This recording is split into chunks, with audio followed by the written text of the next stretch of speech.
오늘 본문의 말씀은 초대교회의 모습을 기록하고 있습니다. 우리가 잘 아는 것처럼 이 초대교회는 모범이 되는 교회여 무엇보다도 부흥하는 교회였습니다. 주목할 것은 이 초대교회는 환경이 좋고 상황이 좋고 여건을 갖추어서 부흥하게 된 것이 아니라는 것입니다. 오히려 정반대였습니다. 곧 초대교회 부흥은 어려운 환경, 힘든 상황, 불리한 여건 속에서 이룬 놀라운 역사였던 것입니다. 저는 개인적으로 오늘 말씀을 준비하면서 이런 생각을 한번 해보았습니다. 오늘 우리도 곧 나의 심령도 몸된 교회도 이 나라와 민족도 이런 부흥의 역사가 일어날 수 있다면 얼마나 좋을까라는 것입니다. 오늘 초대교회처럼 환경은 어렵지만 상황은 힘들지만 여건은 불리하지만 그러나 모범이 되고 부흥을 이루는 나의 심령 되고 몸된 교회가 되고 이 나라와 민족이 되면 얼마나 좋을까라는 생각을 해보았습니다.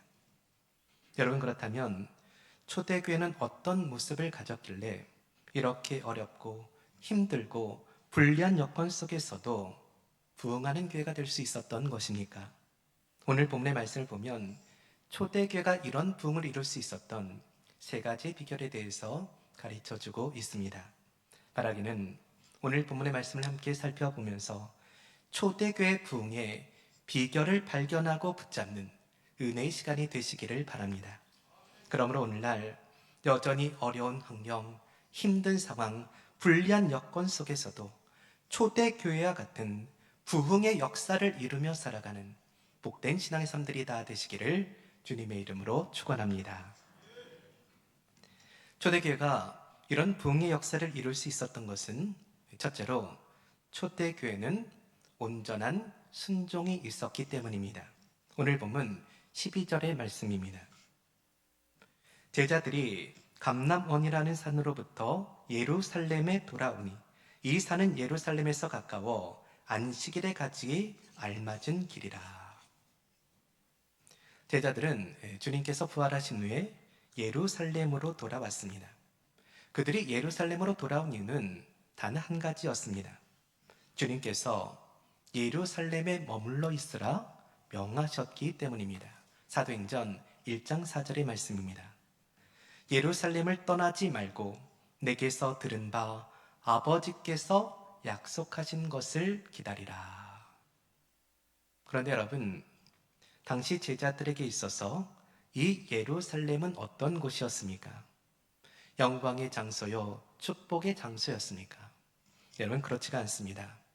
이 예루살렘은 불과 40여일 전에 우리 주님께서 십자가에 못 박히신 곳이었습니다. 곧 기억하고 싶지 않은 커다란 아픔의 장소요, 처참한 눈물의 장소였던 것입니다. 그뿐만이 아닙니다.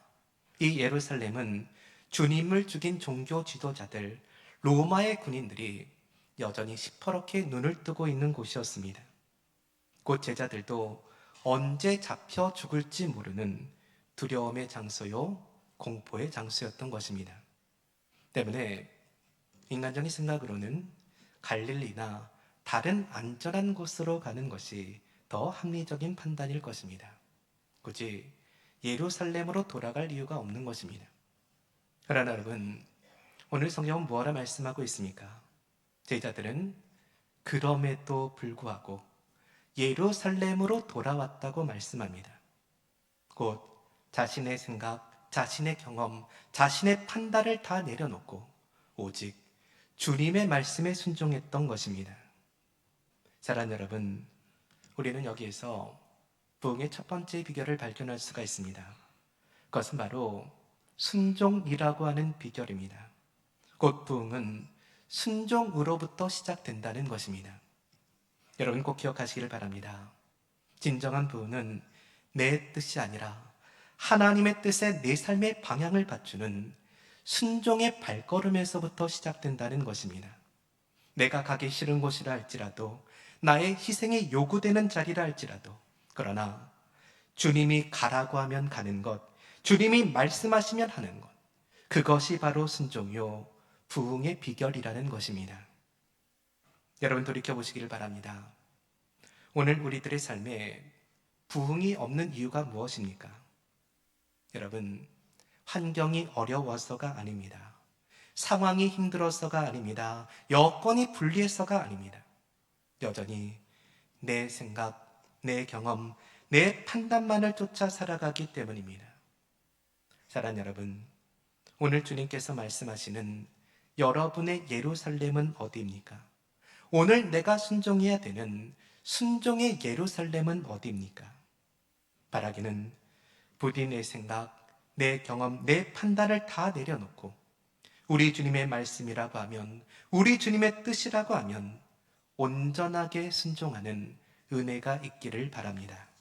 그러므로 오늘날 여전히 어려운 환경, 힘든 상황, 불리한 여건 가운데에서도 초대교회와 같은 부흥의 역사를 이루며 살아가는 복된 신앙의 삶들이 다 되시기를 주님의 이름으로 축원합니다. 둘째로 초대교회는 마음을 같이 하였기 때문입니다. 오늘 본문 13절로 14절의 말씀입니다. 들어가 그들이 유하는 다락방으로 올라가니 베드로, 요한, 야고보, 안드레와 빌립, 도마와 바돌로메, 마테와 및 알페오의 아들 야고보, 셀로신 시몬, 야고보의 아들 유다가 다 거기 있어 여자들과 예수의 어머니 마리아와 예수의 아우들과 더불어 마음을 같이하여 오로지 기도에 힘쓰더라. 여기 보면 많은 사람들이 등장을 합니다. 예수님의 제자들도 나오고 여자들도 나오고 예수의 어머니도 나오고 예수의 형제들도 등장하고 있습니다. 그런데 우리가 여기에서 꼭 주목해야 되는 말씀이 있습니다. 바로 마음을 같이 하였다라고 하는 말씀입니다. 여러분, 보통 사람들이 많으면 마음이 갈라지게 되기 마련입니다. 사람들의 생각은 다 다르기 때문에 그렇습니다. 그런데 오늘 제자들과 여자들, 그리고 마리아와 예수님의 형제들은 마음을 같이 했다는 것입니다. 곧 한 마음을 가졌다는 것입니다.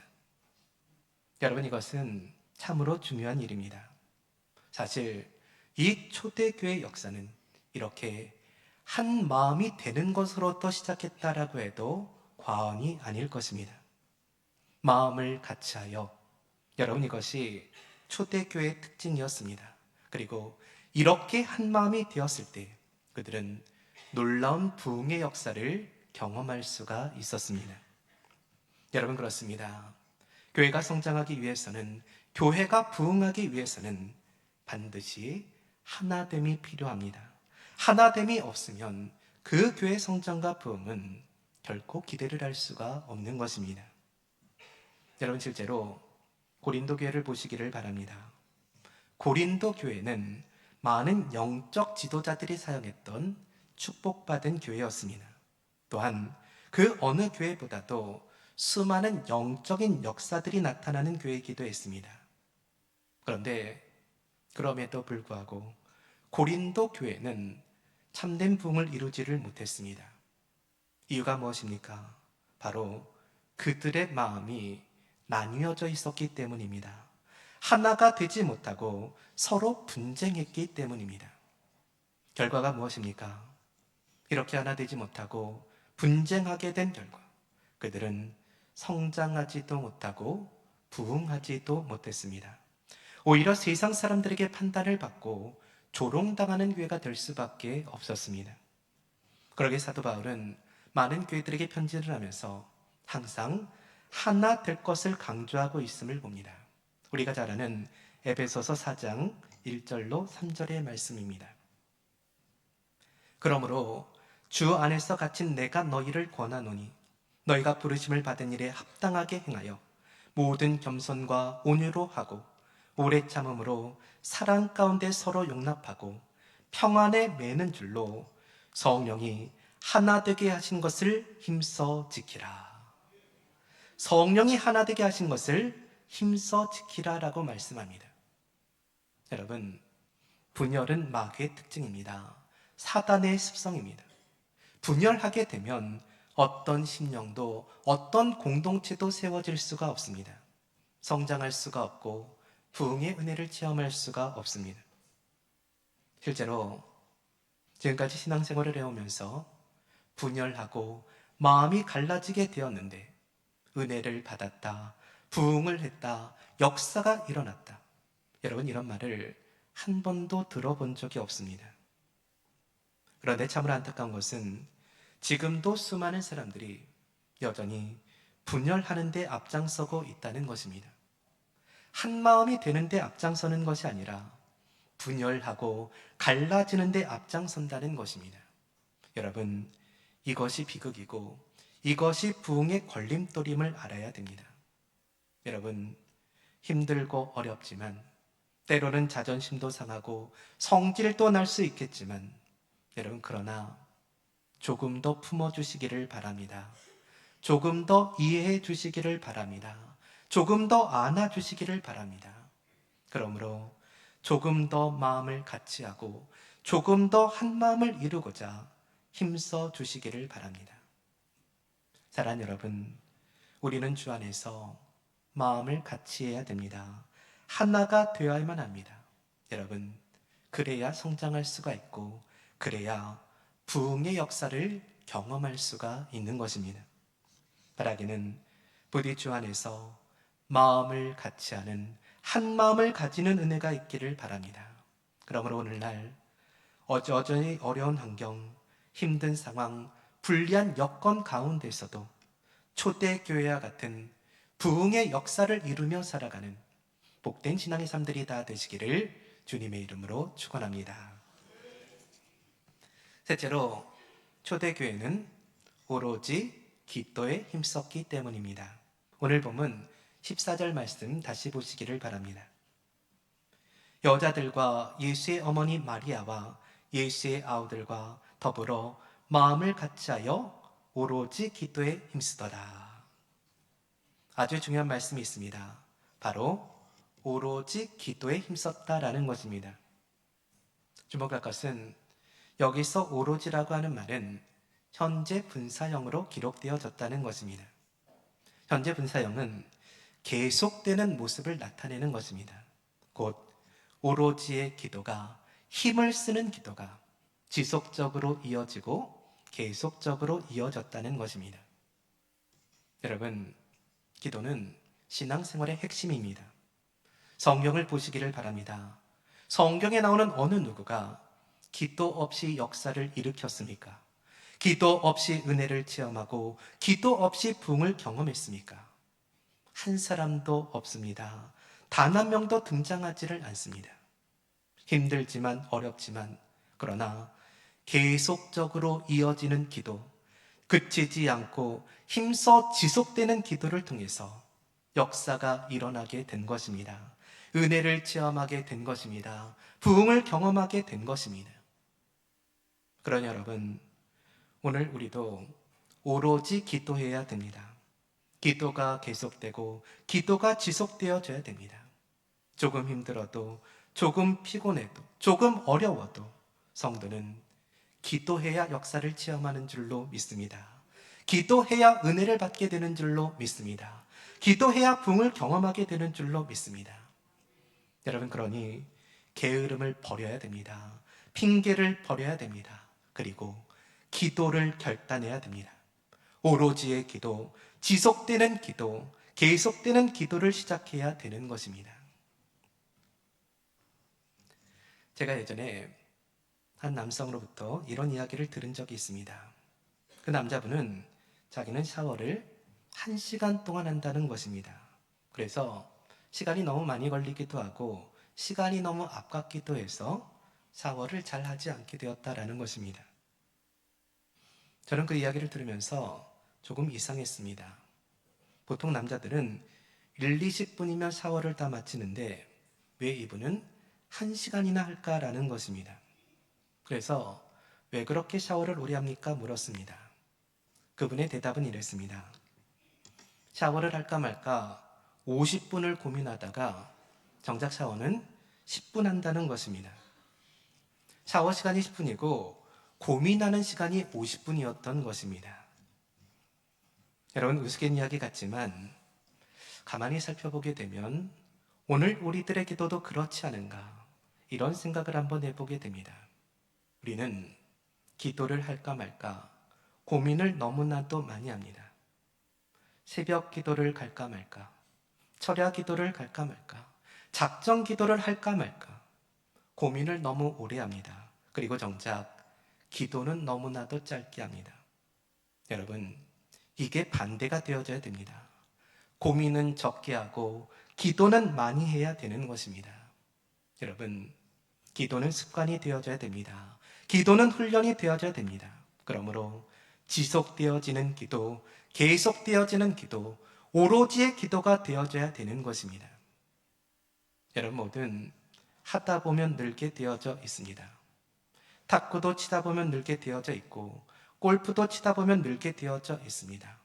요리도 마찬가지고 취미도 마찬가지고 공부도 마찬가지입니다. 계속 하다가 보면 늘게 되어져 있습니다. 여러분, 기도도 마찬가지입니다. 하다 보면 늘게 되어져 있습니다. 하다 보면 기도의 은사를 받게 됩니다.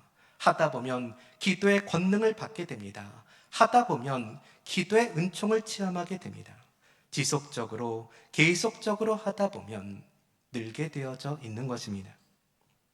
사랑하는 여러분, 돌이켜보면 우리가 늘어야 될 것들이 참으로 많이 있습니다.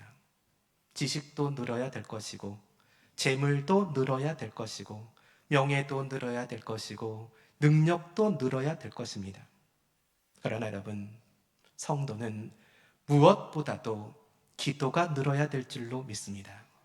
여러분 바라기는 부디 오로지 기도하는, 곧 지속적인 기도, 계속적인 기도를 하는 은혜가 임하게 되시기를 바랍니다. 그러므로 오늘날 여전히 어려운 환경, 힘든 상황, 불리한 여건 속에서도 초대교회와 같은 놀라운 부흥의 역사를 이루며 살아가는 복된 신앙의 삶들이 다 되시기를 주님의 이름으로 축원합니다. 말씀을 맺겠습니다. 오늘 본문의 말씀은 초대교회의 모습을 기록하고 있습니다. 초대교회가 어떤 모습인지를 통해서, 그리고 어떤 놀라운 부흥을 이루었는지를 통해서 그 부흥의 비결이 무엇인지를 가르쳐주고 있는 것입니다. 그 비결은 첫째가 온전히 순종했다는 것입니다. 내 생각, 내 경험, 내 판단 다 버리고 주님의 말씀을 붙잡고 온전하게 순종했다는 것입니다. 둘째가 마음을 같이 했다는 것입니다. 주 안에서 마음을 같이 하고 한 마음을 가졌다는 것입니다. 셋째가 오로지 기도했다라는 것입니다. 일시적인 것이 아니라 순간적인 것이 아니라 계속적인 기도, 지속적인 기도를 했다는 것입니다.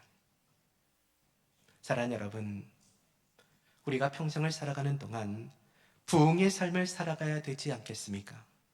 오늘 나의 심령이 몸된 교회가, 그리고 이 나라와 민족이 부흥의 은혜를 체험하고 부흥의 은총을 누리며 살아가야 되지 않겠습니까? 여러분 바라기는 오늘 초대교회 이 세 가지 부흥의 비결을 마음의 신비에 새기고 실천하는 은혜가 임하기를 바랍니다. 그러므로 오늘날 여전히 환경은 어렵고 여전히 상황은 힘들고 여전히 여건은 불리하지만, 그러나 초대교회와 같은 부흥의 역사를 이루며 살아가는 복된 신앙의 삶들이 다 되시기를 주님의 이름으로 축원합니다. 기도하겠습니다.